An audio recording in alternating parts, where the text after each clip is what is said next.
I will be talking about gaming in education and the presence of gamification in a classroom. This is something that is becoming more and more prevalent in today's classrooms, and teachers should learn more about the benefits of what educational games can do. Some positives that come from game-based learning is the increase of cognitive thinking and problem solving. Many games challenge a student's ability to problem solve and think on their own.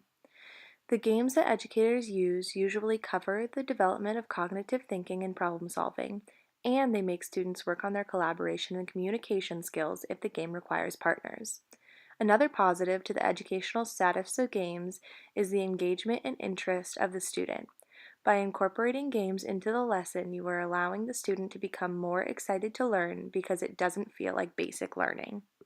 In the article that was given about gamification, there was a section that described the learning dimensions of it. There are three dimensions: civic and social emotional learning, design, and content. For the first dimension, this can help teamwork, planning, organization skills, and ethics.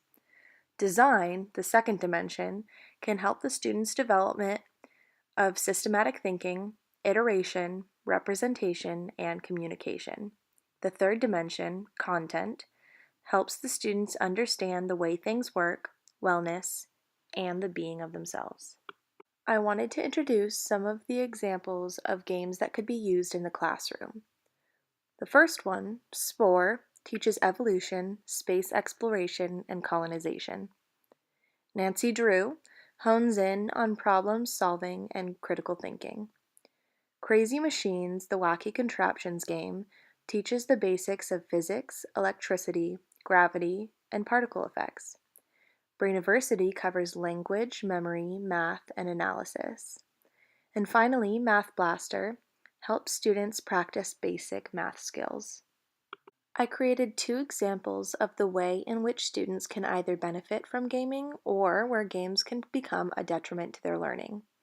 Each example has a student who has ADHD. For Manny, he has limited access throughout class to his computer, and when that access is granted, he will use that time to play the approved gaming websites for that class. This helps his patience, understanding, and decreases his distractions throughout class. As for George, he has access to his laptop throughout class, and the popular video games are not blocked on his computer. This creates disregard for the teacher, increases distraction for George, and as a result, George does not do well in his classes.